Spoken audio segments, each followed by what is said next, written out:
Shalom, selamat malam, salam sejahtera bagi kita semua dalam Yesus Kristus Tuhan kita. Senang bisa kembali mengunjungi Bapak Ibu Saudara lewat kebenaran firman Tuhan di ibadah tengah minggu ini. Sebelum kita membaca firman Tuhan, kita berdoa terlebih dahulu. Mensyukuri apa yang Bapak buat sepanjang hari-hari hidup kami, dari terbitnya matahari sampai kepada malam hari ini. Engkau menyertai kami, Engkau memberkati kami, sehingga pada malam hari ini kami diberikan kesempatan untuk duduk diam mendengarkan firman-Mu. Terima kasih Tuhan buat perkenanan-Mu bagi setiap kami malam hari ini. Urapi hamba-Mu, urapi firman-Mu, dan urapi setiap kami umat-Mu yang join dengan firman Tuhan pada malam hari ini. Dalam Kristus kami berdoa dan mengucapkan syukur. Haleluya. Amin. Saudaraku yang dikasihi oleh Tuhan, pada kesempatan malam hari ini kita akan membuka kitab Mazmur 46 ayat yang kedua. Allah itu bagi kita tempat perlindungan dan kekuatan, sebagai penolong dalam kesesakan sangat terbukti.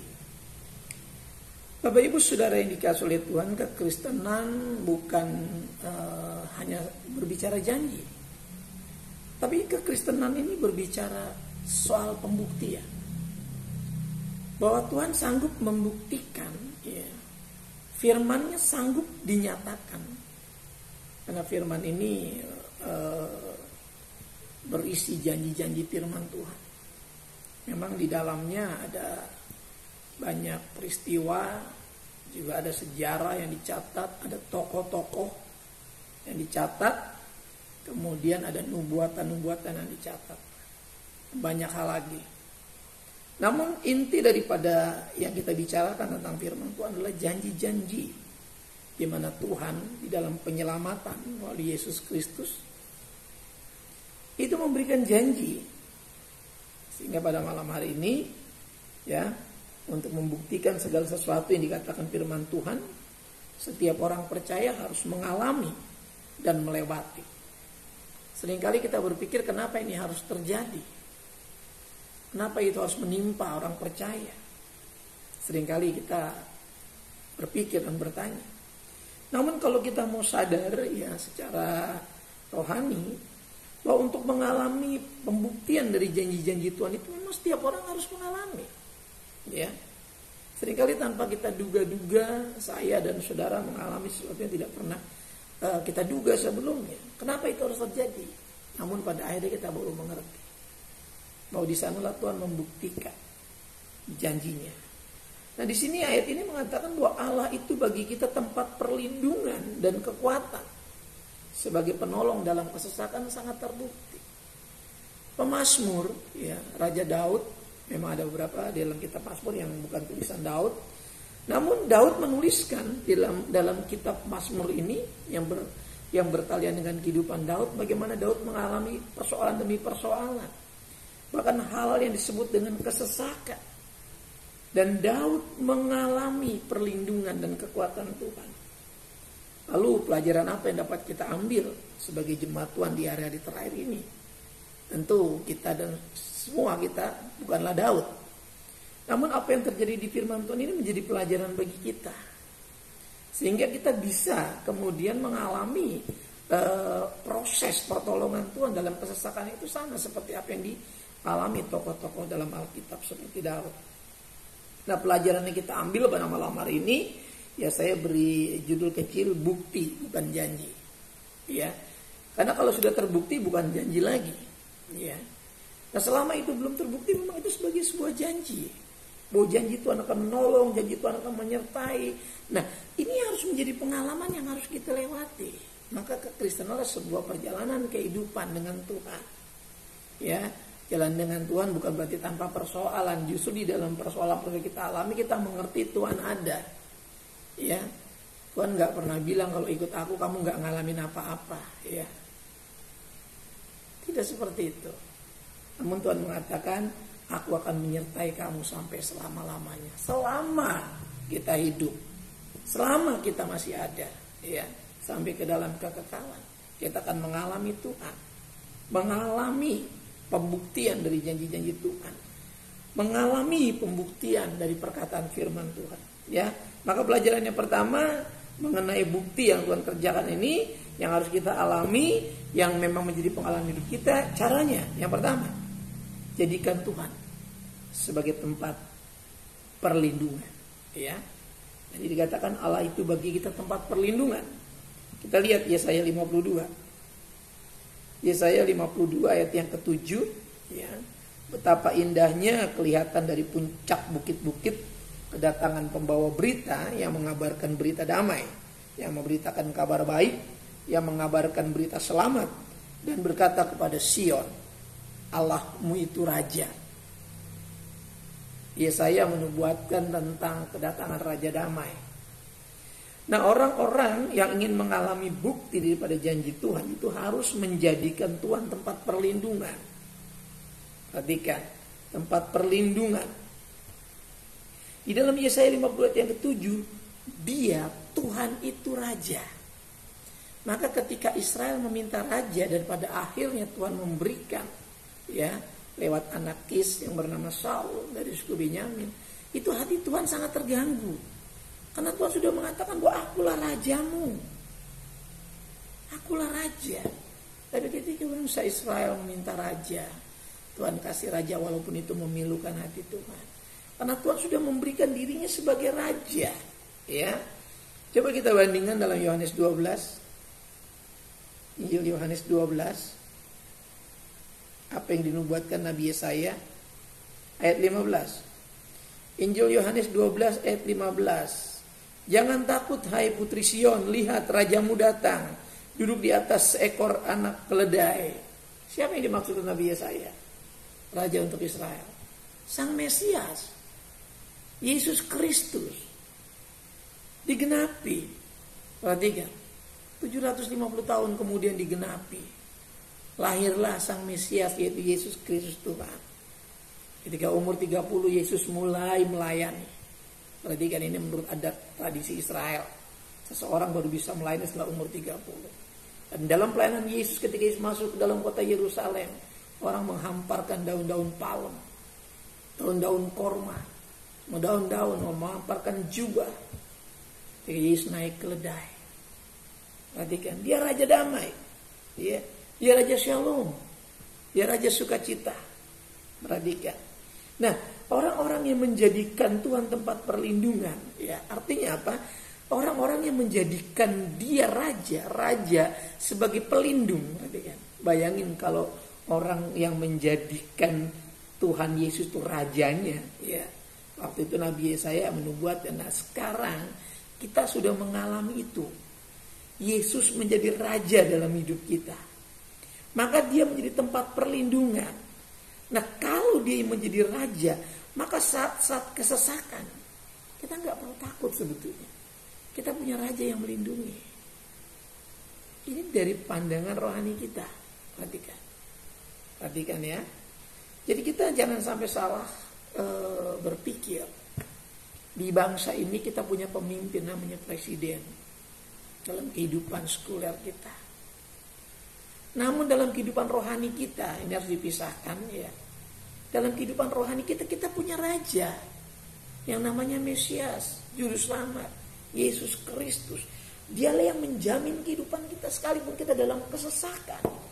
Dia sanggup membuktikan pertolongannya. Maka selalu saya katakan kita harus menggunakan ruang ini. Jangan sampai ruang di mana kita mempunyai raja ini kita abaikan. Israel waktu itu memilih raja secara manusia, Saul. Kenapa? Karena mereka nggak paham bahwa Tuhanlah raja mereka. Tuhanlah yang membawa mereka keluar dari Mesir dengan laut yang terbelah itu. Mereka masih belum yakin juga. Di mana Firaun dan kereta-kereta yang ditenggelamkan, pasukan-pasukan pilihan itu. Sementara mereka berjalan melewati laut yang dikeringkan oleh Tuhan. Perhatikan. Lihat, itu rajamu. Siapa dia? Yesus. Yesus Kristus itu rajamu datang. Duduk di atas seekor anak keledai. Maka saat itu genaplah apa yang dikatakan Nabi Yesaya. Lihat itu rajamu. Dia tempat perlindungan. Banyak orang yang tidak paham waktu Yesus ada. Hadir. Waktu kerajaan Allah itu hadir di tengah-tengah mereka. Mereka nggak tahu. Dia hidup. Dan dia hidup sampai selama-lamanya. Dia mati supaya kita hidup selama-lamanya. Perhatikan. Padang siapa percaya kepada Raja itu, kepada Yesus, dikatakan dia akan hidup selama-lamanya. Ya. Perhatikan. Dia sanggup melindungi di dalam masalah yang menyesakan. Karena dia Raja yang hidup. Dia bukan Raja yang mati dan tinggal cerita, bukan. Dia Raja yang hidup. Saya katakan semua kuasa tunduk di dalam nama itu. Ya. Saya terlalu yakin dengan nama itu. Maka kalau kita hamba Tuhan, anak Tuhan, pelayan Tuhan, gak yakin bahwa Tuhan Yesus hidup dan berkuasa. Lalu kita mau yakin sama siapa lagi? Ya, toh cepat lambat kita pasti mati. Kalau mulai sekarang kita gak yakin, lalu kita mau ngapain? Saya selalu bersemangat memberitakan ini. Karena iblis sudah mengincar, kuasa-kuasa roh jahat mengincar kita. Ya, jangan kasih ruang. Tetap terus belajar firman Tuhan. Jangan hanya karena COVID kita kehilangan harapan. Kita kehilangan orientasi. Kita punya orientasi. Kita juga punya segmentasi yang jelas. Proyeksi iman kita itu jelas. Kita arahkan kemana? Ke surga. Kalau lihat dunia sekarang kita akan miris. Kita akan sedih. Kita akan kecewa. Tapi mari jangan pandang itu. Kita masih ada di dunia, tapi mari kita mulai belajar jadikan Tuhan tempat perlindungan kita. Kita kerja pun sebetulnya nggak aman. Kita di rumah pun nggak aman. Dimanapun kita nggak aman di dunia ini. Perhatikan.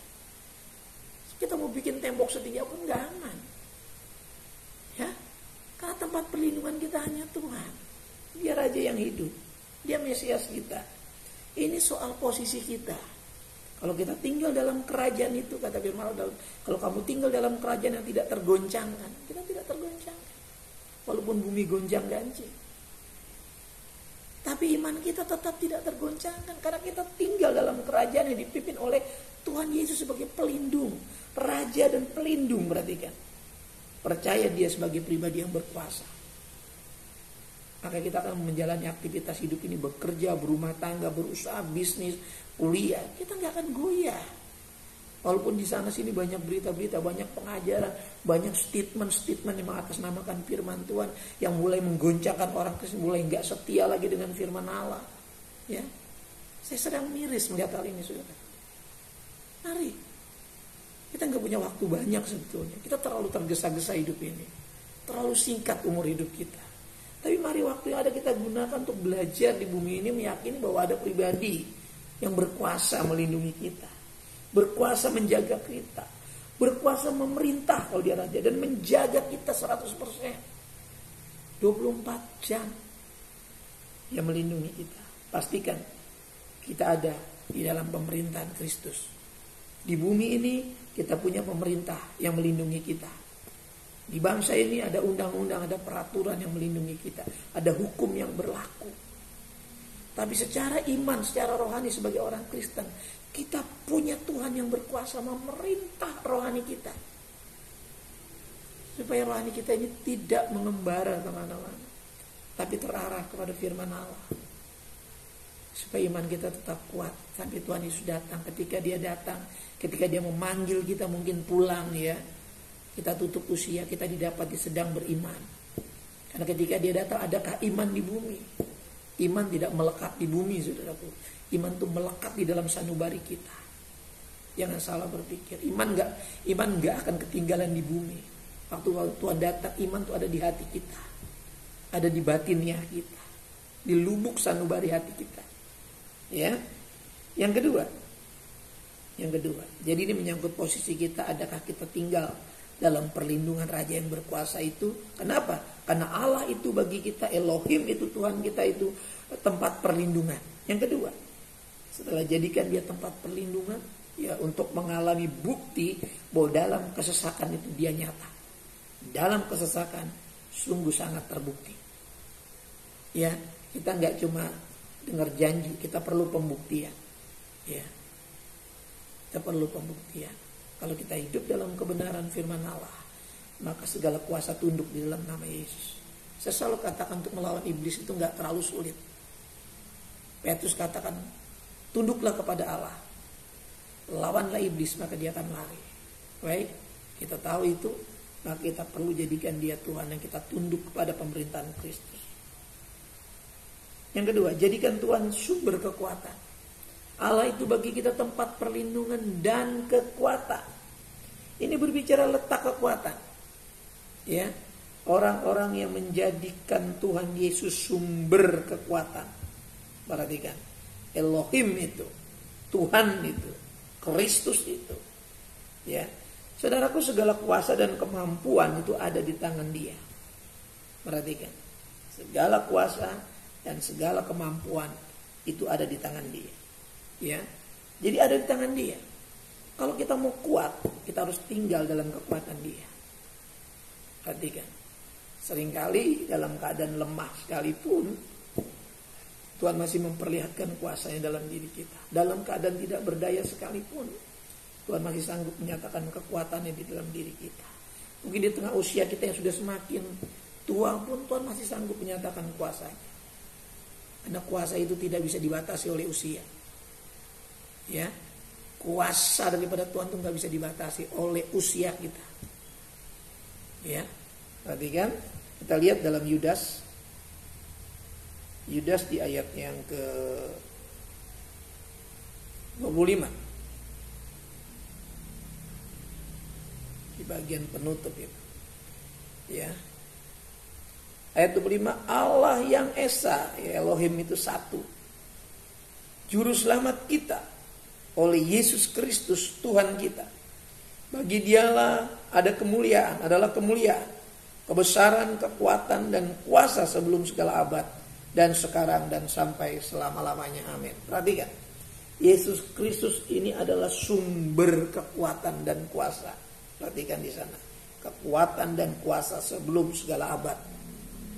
Saudaraku, kalau kita tinggal di dalam Kristus, maka kita pasti menjadikan Yesus Kristus itu sumber kekuatan kita. Kita nggak akan bergantung kepada yang lain. Kita nggak akan mengandalkan apa yang kita punya, apa yang ada pada kita. Selalu saya katakan, apa yang ada pada kita itu dari Tuhan, dan itu pun bisa tidak ada. Tapi apa yang tinggal tetap itu, yaitu keyakinan kita. Selama kita melekat pada Kristus, maka kekuatan Kristus, karena Kristus adalah sumber kekuatan itu, akan terletak di dalam diri kita. Ya, Dia akan taruh kekuatan itu terletak dalam diri kita. Kita nggak perlu lagi menjadi takut dalam kesesakan, karena kita diberikan kemampuan, kekuatan. Ada kekuatan dan kuasa. Perhatikan, Yesus Kristus sumber kekuatan dan kuasa. Ya, bukan cuma kekuatan untuk bertahan, tapi kuasa, perhatikan, untuk menang. Saya ulang sekali lagi, bukan cuma kekuatan untuk bertahan di tengah kesesakan, tapi diberikan kuasa untuk menang. Kuasa kasih Tuhan Yesus membawa pemulihan banyak orang. Itu memberikan kemenangan. Kemenangan itu kemuliaan buat Tuhan. Kemenangan itu bukan untuk kita sebenarnya. Kemenangan itu kemuliaan untuk Tuhan. Banyak orang tidak paham, dia katakan dia lebih dari menang. Betul, kita lebih dari pemenang. Tapi sudahkah kemenangan itu membuat kemuliaan nama Tuhan? Ini yang harus kita jaga betul. Yang sampai kemenangan-kemenangan yang kita alami dan membuat kita menjadi lupa, oh Yesus adalah sumber kekuatan dan kuasa yang membuat kita bisa bertahan dan menang. Dalam kesesakan sungguh sangat terbukti kekuatan Tuhan. Tadi perlindungannya terbukti, maka kuasa kekuatan itu juga nyata. Yang terakhir, Yesaya 63. Yesaya 63 ayat yang ke-9. Dalam segala kesesakan mereka, bukan seorang duta atau utusan, melainkan Ia sendirilah yang menyelamatkan mereka. Dialah yang menebus mereka dalam kasih-Nya dan belas kasihan-Nya. Ia mengangkat dan menggendong mereka selama zaman dahulu kala. Perhatikan, ini janji nubuatan. Ya, janji nubuatan untuk orang-orang percaya bahwa Dia Mesias juru selamat di dalam kesesakan. Dia bukan cuma menebus dosa, tapi banyak kesesakan-kesesakan setelah kita diselamatkan. Menjadi orang percaya itu penuh penderitaan, kata firman Allah. Tapi janji di dalam derita dan kesesakan itu adalah penghiburan daripada Tuhan Yesus Kristus melalui Roh Kudus yang berlimpah-limpah. Hari ini kita butuhkan itu. Di dalam bekerja, dalam usaha, dalam rumah tangga, dalam pelayanan, kita butuh penghiburan yang daripada Tuhan. Tuhan mengasihi kita semua, tetap mengalami bukti, bukan cuma janji, alami dan lewati semua bersama dengan Tuhan, supaya menjadi kesaksian bagi kemuliaan Tuhan. Kita tunduk kepala. Terima kasih buat firman-Mu yang ajaib, dahsyat, dan perkasa ya Tuhan. Sungguh firman-Mu menggairahkan roh kami. Umat-Mu dan kami semua keberkatan, siapapun yang join dengan firman malam hari ini, mereka boleh mengalami kuasa firman. Hanya kuasa firman yang sanggup mengubahkan. Karena di dalam firman adalah kuasa kasih Tuhan yang membawa pemulihan bagi setiap orang. Ada kekuatan, ada kelepasan. Bahkan kami dimampukan bukan cuma untuk bertahan, tapi kemampuan kuasa untuk menang di dalam Yesus Kristus. Menang atas setiap pergumulan, menang atas setiap persoalan. Terima kasih Tuhan. Dalam Kristus kami berdoa. Amin. Terpujilah nama Tuhan Yesus Kristus. Saya bersyukur sampai hari ini kita tetap setia. Dan sampai bertemu juga di dalam ibadah Minggu Raya. Kita akan kembali dikuatkan oleh firman Tuhan. Dan saya perlu ingatkan juga bagi anak-anak remaja yang sudah siap untuk mengikuti program baptisan air. Kita akan kembali buka kelas baptisan. Sehingga yang sudah siap mengambil baptisan, menggenapi janji Tuhan, serahkan diri, berikan diri untuk diajar oleh firman Tuhan, dan kita akan menggenapi janji firman Tuhan. Kita percaya siapa yang dibaptiskan jadi selamatkan. Kita percaya janji firman Tuhan ya dan amin. Kita tunduk kepala. Kita akan kembali dalam aktivitas kehidupan kita. Terima kasih Tuhan buat kesempatan malam hari ini, buat kesempatan firman Tuhan berbicara dalam hati kami. Kami percaya firman memberikan kekuatan, memberikan kesembuhan, memberikan kelepasan, memberikan penghiburan, bahkan memberikan motivasi untuk kami terus mencintai Tuhan di tengah dunia yang semakin tidak menentu ini. Namun satu hal yang pasti, bahwa Yesus Kristus pasti datang menjemput kami. Dan Yesus Kristus pasti membangkitkan kami dalam kemuliaannya untuk menyongsong Tuhan di awan-awan. Terima kasih, kuatkan umat-Mu, hamba-hamba-Mu, jemaat-Mu, tua, muda, besar, kecil, janda, duda, single parent. Tuhan juga berikan kekuatan penghiburan anak-anak kami yang balita dan batita juga Tuhan tolong. Pemuda-pemudi yang membutuhkan pekerjaan, membutuhkan teman hidup juga Tuhan mulai persiapkan mereka dan berkati mereka ya Tuhan. Terima kasih rumah tangga juga Tuhan campur tangan para suami istri, berikan kerukunan, keharmonisan, tambahkan anggur cinta kasih. Bahkan jemaat-jemaat Tuhan yang sudah mulai lanjut usia saat ini Tuhan dalam kesendirian juga, tanpa suami, tanpa istri juga Tuhan tolong mereka, berikan kekuatan penghiburan. Terima kasih rumah tangga yang baru dibangun juga Tuhan berkati dengan momongan.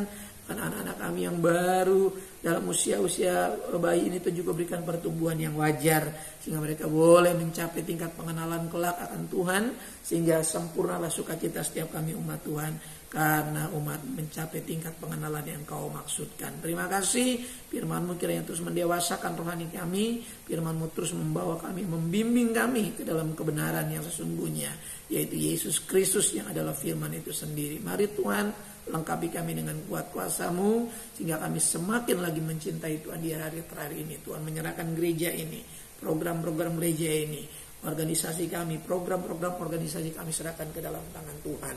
Bahkan bangsa dan negeri kami ini kami serahkan dan pertaruhkan sepenuhnya. Pemulihan demi pemulihan kami rindukan. Krisis yang masih terjadi di bangsa ini, pandemi juga yang belum selesai, kami tetap serahkan ke dalam tangan Tuhan. Berkati bangsa dan negeri kami Tuhan. Kami percaya kesejahteraan negeri ini, kesejahteraan kota adalah kesejahteraan kami juga. Dari Sabang sampai mereka, dari Miangas sampai ke Pulau Rote, jadikan negara kami negara yang adil, makmur, cukup sandang pangan, keamanan di mana-mana, dan Injil Tuhan bebas diberitakan, nama Tuhan Yesus dipermuliakan. Persembahan-persembahan yang senantiasa kami kumpulkan untuk menopang pekerjaan Tuhan lahir dari hati yang mengasihi. Kiranya Tuhan membalas dan memberkati setiap rumah tangga, setiap pribadi di dalam apa yang mereka taburkan bagi pekerjaan Tuhan.